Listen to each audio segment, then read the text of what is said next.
Hello అండి. మరొక simple blouse డిజైన్‌తో అయితే వచ్చేసానండి. దీని యొక్క కటింగ్ అండ్ స్టిచ్చింగ్ వీడియో అయితే చూసేద్దామండి. ఓకేనా? దీనికోసమని ఏం చేస్తారంటే ఇలా బోర్డర్ ఉన్నదైతే చూసుకోండి. చిన్న బోర్డర్ వస్తే మిడిల్‌లోకి జాయిన్ చేయాలండి. లేదు కొంచెం పెద్ద బోర్డరే వచ్చేస్తే మాత్రం బోర్డర్‌నికి జాయిన్ చేయాల్సిన అవసరం ఉండదు. ఓకేనండి. మీ యొక్క నడుము లూజ్ ఎంతైతే ఉందో ముందు దాన్నైతే తీసుకోండి. నేను మొత్తం బ్యాక్ పార్ట్ అనేది నేను కటింగ్ అండ్ స్టిచ్చింగ్ వీడియో మొత్తం చూపిస్తున్నాను. ఓకేనా? నేనెప్పుడు ఏ విధంగా అయితే తీసుకుంటానో అట్లా అయితే నేను చెప్తున్నాను. నేను ఫస్ట్ ఏం చేస్తానంటే మొత్తం నడుము లూజ్ తీసుకొని దానికి 12 ఇంచీలైతే కలుపుతానండి. ఓకేనా? ఎందుకంటే front dots, back dots and ఖర్చులతో కలిపి 12 ఇంచులు కలుపుతాను. ఓకేనా అండి? వచ్చిన దాన్ని 4 భాగాలు చేసి మార్కింగ్ చేసుకోండి. తర్వాత బ్యాక్ నెక్ పొడుగనేది తీసుకోండి. మీకిదంతా ఎక్కువ అనిపిస్తే అంటే లెంతీ అనిపిస్తే మాత్రం మీరు ఎప్పుడు ఎలా తీసుకుంటారో అలా అయితే తీసేసుకోండి. బ్యాక్ పార్ట్ అనేది. కాకపోతే ఇది బోట్ నెక్ కనుక షోల్డర్ అనేది చూసుకొని తీసుకోండి. ఓకేనా? ఫస్ట్ డౌన్‌లో ఒక హాఫ్ ఇంచ్ ఖర్చుకైతే పెట్టేసేయండి. పెట్టిన తర్వాత హైట్ అనేది కూడా పెట్టేయండి. ఓకేనండి? మన బ్లౌజ్ యొక్క హైట్ ఒక్కసారి ఇలా చూసేసుకొని ఖర్చు పైన కూడా హాఫ్ ఇంచ్ ఖర్చు ఎక్స్ట్రా ఉంచేసి అయితే పెట్టేసేయండి. బోట్ నెక్ కనుక నేను 7 ఇంచెస్ అయితే తీసుకుంటున్నాను. కొంచెం బాగా బొద్దుగుండే వాళ్ళకైతే 7 ½ వరకు తీసుకోండి. బాగా సన్నంగా ఉండే వాళ్ళకైతే 6:30 వరకు తీసుకోండి. ఓకేనండి. అదే 7 ఇంచెస్‌ని కొంచెం కిందకి మళ్ళీ మార్కింగ్ చేసుకోండి. ఓకేనండి. నేను ఏ విధంగా చూపిస్తున్నానో అదే విధంగా మార్కింగ్ చేసేసి బాక్స్ రూపంలో కొట్టేసేయండి. కొట్టేసి 1 ½ ఇంచి అక్కడ పెట్టేసి కర్వ్ స్కేల్‌తో ఇలాగైతే రౌండ్‌గా కొట్టేసేసేయండి. ఓకేనండి. తర్వాత నాదెప్పుడు బ్లౌజ్ కటింగ్ అనేది సంక లూజ్‌ని బట్టే ఉంటుందండి. నా కటింగ్ అనేది అది. ఓకేనా. ఒక్కసారి అయితే ఇలా ట్రై చేయండి. చాలా నీట్‌గా వస్తది. ఒక్కసారి పైన ఒక హాఫ్ ఇంచ్ ఖర్చుకు వదిలేసి అక్కడి నుంచి టేపుతో అయితే కొలవండి. కొలిసి నేను ఏ విధంగా అయితే పెడుతున్నానో అదే విధంగా మార్కింగ్ అయితే చేయండి. ఓకేనా అండి. ఒక్కసారి మళ్ళీ జాకెట్ పెట్టి సరిపోయిందా లేదా అనేది ఒక్కసారి చూడండి. అయితే ఒక పావించి, అరించి వరకు లూజ్ ఉన్న ప్రాబ్లమ్ ఏమి ఉండదండి. ఓకేనా. మన నడుము లూజ్ ఎంతైతే వచ్చిందో అంత మార్కింగ్ చేయమని చెప్పాను కదా! లోపలికి 2 ఇంచ్ ఖర్చు పెట్టేసేయండి. మనం సంక దగ్గరది అండ్ కింద నడుము దగ్గరది మార్కింగ్ చేసేటప్పుడు ఇలా క్రాస్‌గా రావాలండి. క్రాస్‌గా రాకపోతే పైన అంటే మనకి సంక దగ్గర అనేది బ్రెస్ట్ పాయింట్ కనుక మనకది ఎక్కువగా ఉంటుంది. అందుకని ఇలా క్రాస్‌గా అయితే కంపల్సరీ రావాలి. ఓకేనా. రాకపోతే కొంచెం ఒక హాఫ్ ఇంచ్ వరకు క్రాస్‌గా పెట్టేసే కొట్టండి. మీకు ఎటువంటి ప్రాబ్లమ్ అయితే ఉండదు. సరేనండి. ఇప్పుడు బ్యాక్ నెక్ వాళ్ళు కొంచెం కిందకే పెట్టమన్నారండి. అందుకని నేను షోల్డర్ 3 ఇంచెస్ తీసుకున్నాను. ఓకేనా. డీప్ వచ్చేసి 4 ½ తీసుకున్నానండి. బ్రాడ్ మనకి 7 ఇంచీల్లో 3 ఇంచులు పోతే మిగిలిన 4 ఇంచులు కూడా పెట్టేసి నేను ఏ విధంగా అయితే చూపిస్తున్నానో అలాగా బోట్ షేప్‌లో మార్కింగ్ అయితే చేసేసేయండి. ఓకేనండి. చేసిన దాని ప్రకారమే కటింగ్ అయితే చేసేయండి. నేను ఫస్ట్ పేపర్ కటింగ్ మీద ఎందుకు చెప్తున్నాను అంటే మనకి క్లాత్ అడ్జస్ట్‌మెంట్ అనేది చేసుకోవాలండి. ఇది కొంచెం బొద్దుగా ఉండే వాళ్ళకైనా కూడా మనకి సరిపోతుంది అన్న దీంతో నేను ఫస్ట్ పేపర్ కటింగ్ అయితే చెప్పాను. క్లాత్‌ని అడ్జస్ట్‌మెంట్ చేయడం కోసమని. ఓకేనా అండి. ఇదిగోండి సంక దగ్గరైతే చిన్న కటింగ్ ఇవ్వండి. అండ్ కిందన కూడా నేను ఎలా అయితే పెట్టానో ఎక్స్ట్రా ఖర్చుకి కాకుండా మిగిలిన దానికి అలా మధ్యలోకి పెట్టేసి చిన్న కటింగ్ అయితే ఇచ్చేసేయండి. ఇచ్చేసిన తర్వాత ఇదిగోండి నాకైతే ఇలా బోర్డర్స్ చిన్న బోర్డరే వచ్చింది. ఆ చిన్న బోర్డరు రెండిటి మధ్యలో అది బ్లాక్‌ది ఉంది కదండీ! వాటిని క్లోజ్ చేయగా మిగిలింది ఎంతున్నింది అనేది నేను చూసుకుంటున్నాను. ఓకేనండి. ఎందుకంటే అది మడత పెట్టేస్తానని చెప్పాను కదా! 2 జాయింట్ చేస్తానండి. ఆ జాయింట్ కోసమని ఓన్లీ గోల్డ్ వచ్చినట్టే. గమనిస్తున్నారా? నేను ఎలా అయితే అడ్జస్ట్‌మెంట్ చేస్తున్నానో మీరు కూడా అలానే అడ్జస్ట్‌మెంట్ అయితే చేయండి. ఓకేనండి. మీకు ఆల్రెడీ పెద్ద బోర్డరే కనుక వచ్చేస్తే దాన్ని బట్టి మీరు అడ్జస్ట్ చేసుకోండి. ఓకేనండి. ఇదిగోండి ఈ విధంగా అడ్జస్ట్‌మెంట్ చేసుకొని ఒక మార్కింగ్ అయితే చేసుకోండి. సరేనండి. కింద వరకు వేస్తాం కనుక ఒకసారి చూసి మార్కింగ్ పెట్టేసుకోండి. మార్కింగ్ పెట్టేసిన తర్వాత మళ్ళీ అంటే మనకి 2:30 వరకు వచ్చిందండి. ఆ 2:30 మార్క్‌నే కింద వరకు పెడుతున్నాను. పెట్టేసి ఒక్క లైన్ అయితే కొట్టేసేయండి. మీకు బోర్డర్ ఎంతైతే వచ్చిందో దాన్ని చూసుకోండి. ఓకేనండి. అంటే పెద్ద వెడల్పు బోర్డర్ కనుక వచ్చిందంటే దాన్ని మిడిల్లోకి అయితే ఫోల్డింగ్ వేసి ఆ బోర్డర్ ఎంత వచ్చిందో చూసి దాన్ని బట్టి ఇప్పుడు నేను ఎలా అయితే మార్కింగ్ చేశానో అట్లా మార్కింగ్ అయితే చేసేసుకోండి. ఓకేనండి. చేసేసి బోట్ షేప్లో మార్కింగ్ చేసాం కదా, దాన్ని నేను ఏ విధంగా అయితే చూపిస్తున్నానో అదే విధంగా కటింగ్ అయితే చేసేసేయండి. మనకి ఈ రెండు కూడా ఇంపార్టెంటేనండి. ఇదిగోండి ఇలా అయితే కటింగ్ చేశాను. అది కూడా సైడ్కి ఉంచండి. ఇప్పుడు లైనింగ్ అయితే తీసుకోండి. తీసుకొని ఇప్పుడు నేను ఏ విధంగా అయితే చూపించానో అదే విధంగా కటింగ్ అయితే చేసేసేయండి. ఓకేనండి. మీకు ఒకవేళ బ్యాక్ హూక్స్ కావాలి అనుకుంటే మాత్రం మన సైడ్ ఓపెన్ ఉండేది పెట్టేసుకోండి. ఓకేనండి. నేను డైరెక్ట్‌గా బ్యాక్ సైడే మీకు ఓపెన్ కాకపోయినా కూడా ఓపెన్ ఎందుకు చూపిస్తున్నానంటే ఆల్రెడీ మనకి బ్యాక్ అంచు అనేది జాయింట్ వచ్చింది కనుక మీకు అలా చూపిస్తున్నానండి. ఓకేనా. అంచు అనేది జాయింట్ కనుక రాకపోతే మాత్రం నేను అలా చూపించకపోదును. మరి అంచు అలా జాయింట్ వచ్చింది కనుక నేను బ్యాక్‌కి ఓపెన్ అనేది చూపిస్తున్నాను. ఓకేనండి. అంటే తర్వాత పెట్టినా కూడా కంపల్సరీ ఓపెన్ అయితే చేయాలి. క్లోజ్డ్ వైపు మనం పేపర్ కటింగ్ చేసినా ఓపెన్ అయితే చేయాలి. ఎందుకంటే ఆల్రెడీ మనకి తీసుకున్న బోర్డర్ అనేది జాయింట్ చేయాలి కనుక. ఓకేనండి. ఇప్పుడు నేను ఏ విధంగా అయితే మనం ఆల్రెడీ పేపర్ కట్ చేసుకున్నామో అదే విధంగా ఒక్కసారి మార్కింగ్ అయితే చేసేసుకోండి. మొత్తం మార్కింగ్ అయితే సేమ్ ఏ విధంగా అయితే చూపిస్తున్నానో అదే విధంగా కటింగ్ అయితే చేసేసేయండి. ఓకేనండి.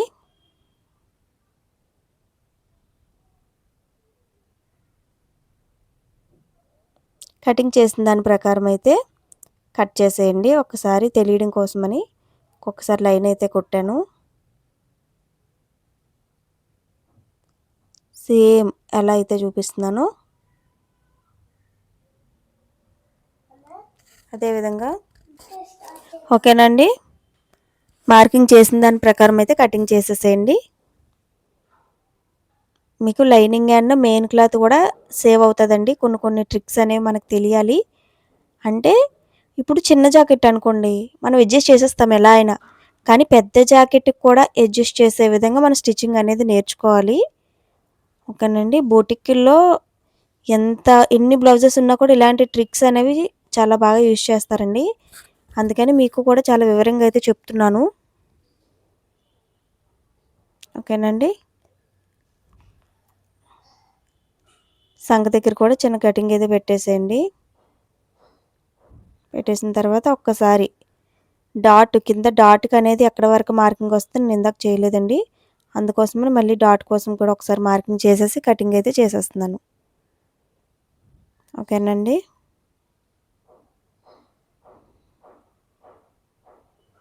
అయిపోయిందండి. బ్యాక్ పార్ట్ అనేది కటింగ్ అయిపోయింది. ఒక్కసారి మెయిన్ క్లాత్ అనేది ఎలా తీయాలి అనేది చూపిస్తున్నాను చూడండి. ఒక పావించి వరకు ఖర్చు అనేది ఉంచేసి తీయండి. ఓకేనండి. ఎందుకంటే మనం దాన్ని లోపలికి ఫోల్డింగ్ వేసి కుడతాము. అలా డైరెక్ట్‌గా బోర్డర్ దగ్గరికి తీసామనుకోండి పీస్ వచ్చేస్తుంది. ఓకేనా. సేమ్ ఇప్పుడు బ్యాక్ పార్ట్ లైనింగు ఎలా అయితే తీసుకున్నామో అదే విధంగా మెయిన్ క్లాత్ కూడా తీసుకోవాలి. చూపిస్తున్న ప్రకారం అయితే కట్ చేసేసేయండి. మీకు వీడియో కనుక లెంతీ అనిపిస్తే ఫార్వర్డ్ చేసి చూడండి. మీకు ఎక్కడ ఇన్ఫర్మేషన్ కావాలనుకున్నది అక్కడి నుంచి అయితే చూసేసేయండి. ఓకేనా. కొత్త వాళ్ళకు కూడా మనకి ఈజీగా తెలియడం కోసమని నేను ఇలా చేస్తున్నానండి. ఇదిగోండి లైనింగ్కి నేను బ్యాక్ ఓపెన్ సైడ్ పెట్టేసాను కానీ మెయిన్ క్లాత్కి మాత్రం నేను మళ్ళీ క్లోజ్డ్ వైపే తీస్తున్నాను. ఓకేనా. ఒక అరించి వరకు లేకపోతే 1 ఇంచ్ వరకు క్లాత్ ఉంచేసి కటింగ్ అయితే చేసేసేయండి. చేసేసిన తర్వాత ఈ అంచు సరే అండి కటింగ్ అయిపోయింది. ఇప్పుడు స్టిచ్చింగ్ అయితే చూద్దాం. అయితే దీనికోసం మనం కట్ వర్క్ పెట్టాం కదండి. ఆ కట్ వర్క్ ఎలా కటింగ్ చేయాలనేది చూపిస్తాను. ఒక 1½ ఇంచ్ వరకు చూసుకోండి. కట్ వర్క్ కోసమని బకరం 1½ ఇంచ్ వెడల్పు ఉన్నట్టు తీసుకోండి. తీసుకొని మనం ఆల్రెడీ 4½ అని పెట్టాం కదండి. అక్కడి నుంచి అయితే మనం కట్ వర్క్ తీసుకోవాలి కనుక ఒక్కసారి బకరానికి ఆ 4½ మార్కింగ్ అయితే చేసేసేయండి.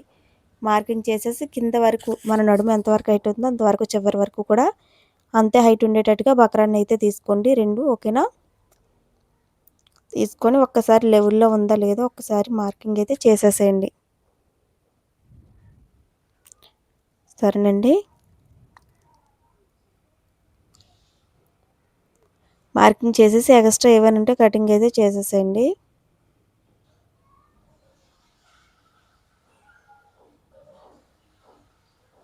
మొత్తం కటింగ్ అయిపోయిన తర్వాత మరొక్కసారి చూపిస్తున్నాను చూడండి. మనకి ఎక్కడ వరకు ఉందో నెక్ డీప్ అనేది అక్కడికి ఒక 1½ ఇంచ్ 2 ఇంచ్ పై వరకు మార్కింగ్ అయితే చేయండి. ఓకేనా? చిన్న మార్కింగ్ చేసేసిన తర్వాత ఫస్ట్ ఒక 1/2 ఇంచ్‌కి ఒక మార్కింగ్ అయితే చేయండి. ఓకేనండి? నేను చెప్తున్నట్టు మీరు ఫాలో అయిపోండి. బ్లౌజ్ అయితే చాలా నీట్‌గా వస్తది. అండ్ వీడియో ఎండింగ్‌లో నేను బ్లౌజ్ వేసుకున్న ఆవిడ ఫోటో పెట్టాను. ఎలా ఉండిందనేది మీరే చెప్పాలి మరి. సరేనండి. చూడండి బకరాన్ కట్ వర్క్ కోసమని నేనెప్పుడు ఇదే తీసుకుంటాను ఎక్కువ. చూపిచ్చే విధంగా అయితే కట్ వర్క్ మార్కింగ్ అయితే చేయండి. మీ దగ్గర ఏది అవైలబుల్‌లో ఉంటే అది తీసుకోండి. ఓకేనండి. మనకి కట్ వర్క్ ఎప్పుడు షేప్ కోసమని మీ దగ్గర ఖచ్చితంగా ఏదో ఒకటైతే అవైలబుల్‌లో ఉంటది కదా! దాన్ని తీసుకొని స్ట్రెయిట్‌గా చూపిస్తున్న విధంగా అయితే మార్కింగ్ చేసేసేయండి. ఓకేనండి. చూడండి కింద వరకు కట్ వర్క్ అయితే రావాలి. మనకి మెడ దగ్గర పైన మాత్రం ఒక 1½ 2 ఇంచ్ వరకు ఎక్స్ట్రానే కొట్టండి. ఎందుకంటే అది పైన మనకి బోట్ షేప్ అంటే రౌండ్ షేప్‌లో తీసేటప్పుడు ఏటవుతదంటే కొంత పోతది. అందుకని నేను ఎక్స్ట్రా పైన ఒక 2 కట్స్ వరకు ఎక్స్ట్రా తీశాను. ఒకసారి తీసిన దాని ప్రకారం అయితే కట్ వర్క్ అయితే కట్ చేసేసేయండి.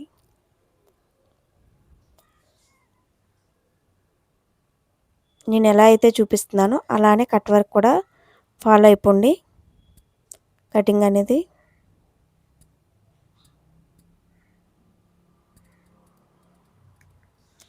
ఓకేనా? సరేనండి. అంటే ఒకేసారి రెండిటికి అంటే రైట్ సైడ్, లెఫ్ట్ సైడ్ కూడా కట్ వర్క్ అయితే ఒకసారే తీసేసుకోండి. ఎందుకంటే 2 ఒకేలా రావాలి కనుక.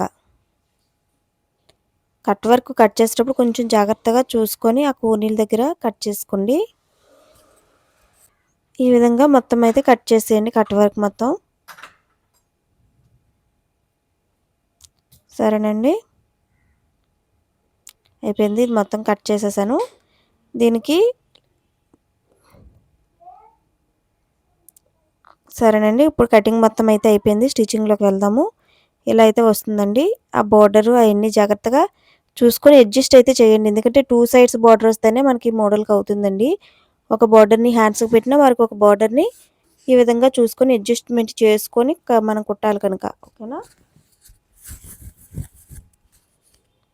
అండి ఒకటికి 2 సార్లు వేసి చూసి ఎలా వస్తుంది ఏంటి అని. అంటే బ్యాక్ ఒక్కదానికే కాదు ఫ్రంట్‌కి కూడా నేను ఆల్రెడీ లాస్ట్‌లో ఫోటో పెట్టాను. ఫ్రంట్‌కి కూడా అలా రావాలి అన్న ఉద్దేశంతో క్లాత్‌ని అడ్జస్ట్ చేసి అందుకే అంతలాగా అంచున పెడుతున్నాననమాట అన్ని సార్లు. ఓకేనండి. ఇదిగోండి. అందువల్ల కొంత టైం అయితే పట్టిందండి. ఫ్రంట్‌కి కూడా అడ్జస్ట్‌మెంట్ చేయాలని. అందుకని ఓపెన్ ఉన్నది దీనికి పెట్టేసి కింద వైపు ఫోల్డింగ్ దగ్గరికి ఫ్రంట్ పార్ట్ అవుతుందని చెప్పి అలా అడ్జస్ట్‌మెంట్ చేశాను. సరేనండి. ఇప్పుడు స్టిచ్చింగ్ అయితే చూసేద్దాం. లైనింగ్‌ని అండ్ మెయిన్ క్లాత్‌ని జాయింట్ అయితే చేసేసేయండి. జాయింట్ చేసేసిన తర్వాత ఇప్పుడు లైనింగ్‌ని అయితే తీసుకోండి. లైనింగ్‌ని తీసుకొని నేను ఏ విధంగా అయితే చూపిస్తున్నానో అదే విధంగా ఫస్ట్ ఈ రెండిటిని అయితే జాయిన్ చేసేసేయండి. ఇదిగోండి అంటే ఎలా పెడితే బావుంటది అని ఒకటికి 2 సార్లు చూస్తున్నానండి. అంటే బ్లాక్ మధ్యలోకి వస్తే బావుంటుందా? బాగోదా? అయన్నీ చూసుకొని లాస్ట్‌కి బ్లాక్ మధ్యలోకి రాకుండా ఓన్లీ గోల్డ్ మాత్రమే వచ్చినట్టుగా పెడుతున్నానండి. అందుకని అక్కడ వరకు అయితే కుట్టయితే వేసేస్తున్నాను. అలా కాకుండా మీకు కనుక ఆల్రెడీ పెద్ద బోర్డరే వస్తే యాతన లేదా ఎంత బోర్డర్ వస్తదో బోర్డర్ అనేది 2 మొత్తం మీద 5 ఇంచెస్ మహా అయితే 6 ఇంచెస్ వరకు ఎక్స్ట్రా రాకుండా ఉండేటట్టు చూసుకోండి. ఒకవేళ ఎక్స్ట్రా వస్తే మాత్రం బోర్డర్ అనేది తగ్గించేసేయండి. సరేనండి. మిడిల్‌లోకి అయితే జాయిన్ చేసేసాను ఇలాగా. జాయిన్ చేసేసిన తర్వాత ఇదిగోండి మెయిన్ క్లాత్‌ని అయితే లైనింగ్‌ని అయితే జాయిన్ చేస్తున్నాను. అంటే మధ్యలోని బార్డర్ పీస్కి లైనింగ్ జాయిన్ చేస్తున్నానండి. బార్డర్కి లైనింగ్ అయితే ముందు జాయిన్ చేసేసేయండి. నేను ఏ విధంగా అయితే చెప్తున్నానో అదే విధంగా ఫాలో అయిపోండి. సెంటర్‌లో అయితే మీకు బార్డర్ అనేది జాయింట్ లేకపోతే మనం డైరెక్ట్‌గా లైనింగ్ తీసుకొని జాయింట్ అయితే చేసేసేయండి. సరేనండి. జాయిన్ చేసిన తర్వాత ఒక హాఫ్ ఇంచ్ వరకు ఎక్స్‌ట్రా లైనింగ్ ఉండేటట్టు చూసుకోండి. ఎందుకంటే మనకు పీస్ రాకుండా ఉండడం కోసమని, అంచు అనేది పీస్ రాకుండా ఉండడం కోసం పైన ఇలా ఫోల్డింగ్ వేసి స్టిచ్ అయితే వేసేసేయండి. ఓకేనండి. వేసేసిన తర్వాత ఒక్కసారి మార్కింగ్ అయితే చేయండి. మనం ఎక్కడి వరకు మార్కింగ్ పెట్టాము ఏంటి అనేది. ఇదిగోండి మనం ఆల్రెడీ మార్కింగ్‌లోనే కట్ వర్క్ పీస్ అనేది మనం కటింగ్ చేసుకునేటప్పుడే కట్ వర్క్ అనేది ఎక్కడి వరకు రావాలి అనేది ఒకసారి చూసుకున్నాం కనుక, ఇంక మనం ఇక్కడ పదే పదే చూడకుండా డైరెక్ట్‌గా ఫాలో అయిపోవడం మంచిదండి. బకరానికి క్లాత్ అనేది జాయిన్ చేసేసి కట్ వర్క్ షేప్‌లో అయితే తీసేసుకోండి. తీసేసుకొని దాన్నయితే జాయింట్ చేయడం స్టార్ట్ చేసేసేయండి. ఇదిగోండి నేను ఎలా జాయిన్ చేస్తున్నానో మీరు 1కి 2 సార్లు చూసుకుంటూ జాయింట్ అయితే చేయండి. ఇలాంటి బ్లౌజ్ నెక్‌లనేవి చాలా అంటే చాలా బావుంటాయండి. అంటే కొంచెం ఖాదీ కాటన్ టైప్ వస్తాయి కదా! ఇప్పుడు నేను చూపిస్తుందని అట్లాంటివనమాట.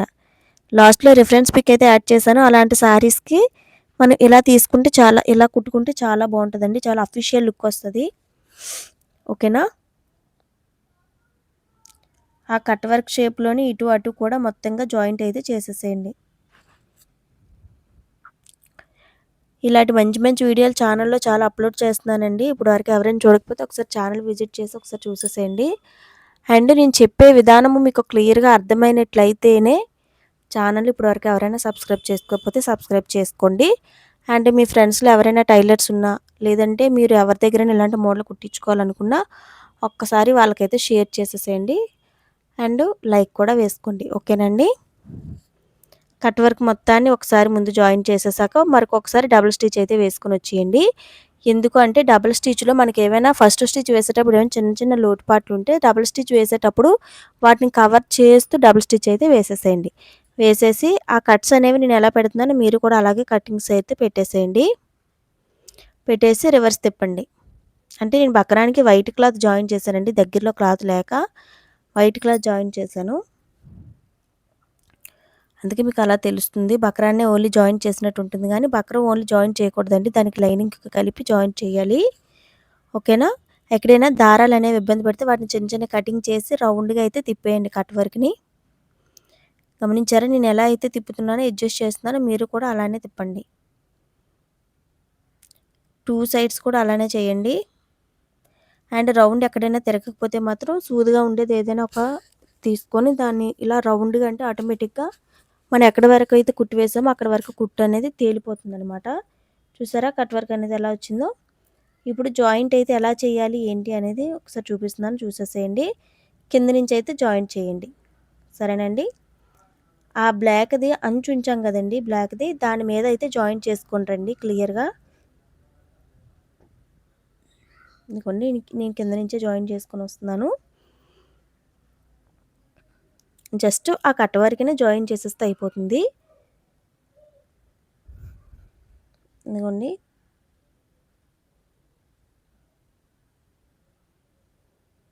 ఫాలో అయిపోండి. పూర్తిగా నేను ఏ విధంగా అయితే చెప్తున్నానో అదే విధంగా నన్ను ఫాలో అయిపోతే మీకు ఎటువంటి డౌట్స్ లేకుండా క్లియర్‌గా అయితే వస్తుంది. షోల్డర్ అనేది బాగా బొద్దుగా ఉంటే 7 ½ వరకు తీసుకోండి. కొంచెం మీడియం పర్సనాలిటీ అయితే 7 వరకు తీసుకోండి. బాగా సన్నంగా ఉన్నట్లయితే 6 ½ వరకు తీసుకోండి. ఓకేనా? అలా తీసుకుంటే బోట్ నెక్‌కి సరిపోతుంది. కట్ వర్క్‌ని బోర్డర్‌కి జాయింట్ చేసుకొనొచ్చేయండి. ఓకేనా? అటువైపు కూడా.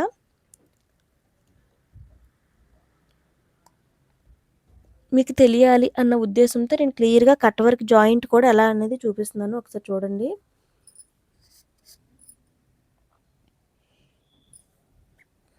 సరేనండి. ఇలా అయితే జాయిన్ చేసేసాను. తర్వాత నెక్ రౌండ్ అనేది కూడా ఎలా తీసుకోవాలి అనేది మీరు వీడియో మొత్తం చూస్తేనే మీకు క్లియర్‌గా అర్థమవుతుందండి. సగం చూసేసి ఫార్వర్డ్ చేసేస్తే అంటే ఇన్ కేస్ మీకు తెలిసిందైతే ఫార్వర్డ్ చేయడంలో తప్పులేదు.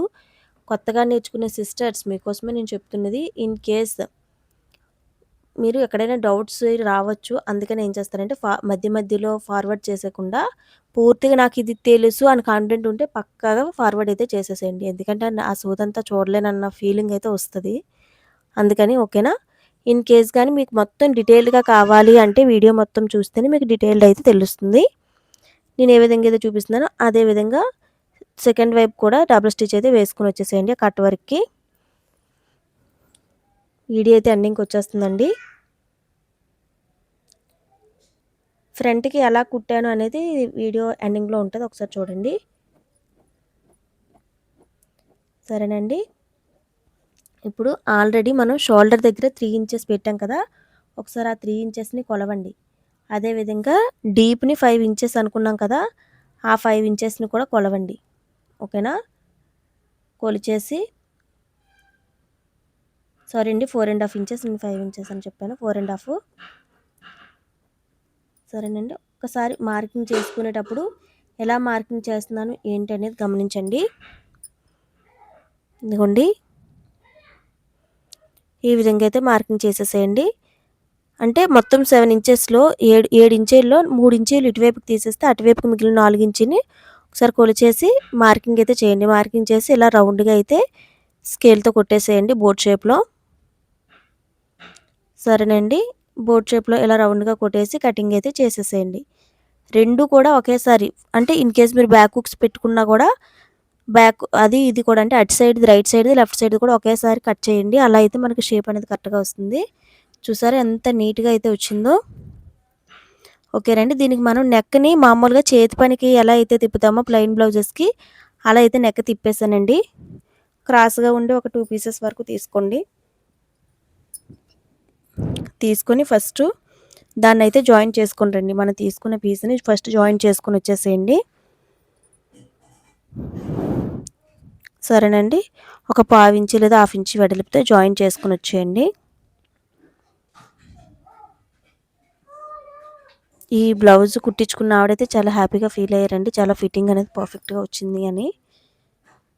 సరేనా? మనకి వాళ్ళు ఇచ్చే డబ్బులు అనేవి మన దగ్గర ఉండవు. కానీ వాళ్ళు ఇచ్చే ఇలాంటి చిన్న చిన్న కాంప్లిమెంట్స్ అలాంటివన్నీ కూడా అవి మనకి మైండ్‌లో ఎప్పటికీ గుర్తుండిపోతాయండి. అందుకని మనం స్టిచ్చింగ్ నేర్చుకునేటప్పుడు కరెక్ట్‌గా నేర్చుకోవాలి. ఎలా నేర్చుకుంటే మన కస్టమర్స్ వస్తారు, ఎలా ఫిట్టింగ్ చేస్తే మన కస్టమర్స్ వస్తారని చిన్న చిన్న ట్రిక్స్ అనేవి తెలుసుకోవాలి. నా ఛానల్‌లో అలాంటి ట్రిక్స్ అని చాలా పెడుతూ ఉన్నాను ఆల్రెడీ. ఓకేనండి. ఎవరైనా ఇప్పటి వరకు అస్సలు నా ఛానల్ గాని చూడకపోతే ఒక్కసారి చూడండి. నేను ఎటు పెడుతున్నాను, నేను ఎలా పెడుతున్నాను, నేను చెప్పే విధానం ఎలా ఉంది, ఏంటి అనేది చూసి మీకు నచ్చితేనే సబ్స్క్రైబ్ చేసుకోండి. ఓకేనండి. ఎందుకంటే సబ్స్క్రైబ్ చేసుకున్నారంటే కంపల్సరీ పెట్టే ప్రతి ఒక్కటి చూడాలి అని కాదు, కానీ ఒక ఇంట్రెస్ట్ అనేది రావాలి. ఈవిడ వీడియో పెట్టారు అయితే చూడాల్సిందే, చెప్పే విధానం నచ్చుతుంది అన్న లెక్కలు అనమాట. చూసారా ఫినిషింగ్ అనేది చూసారా ఎంత నీట్‌గా వచ్చిందో. నడుము కూడా తిప్పేసేయండి. ఇలా రావాలండి. చూడండి వేసుకున్న తర్వాత ఇలా ఉంది. ఫిట్టింగ్ చూసారా? ఓకేనా? సబ్స్క్రైబ్ చేయండి. Thank you. ఇదిగోండి ఫ్రంట్ నెక్ అయితే ఇలా పెట్టాను. ఓకేనండి. ఓకే. Thank you.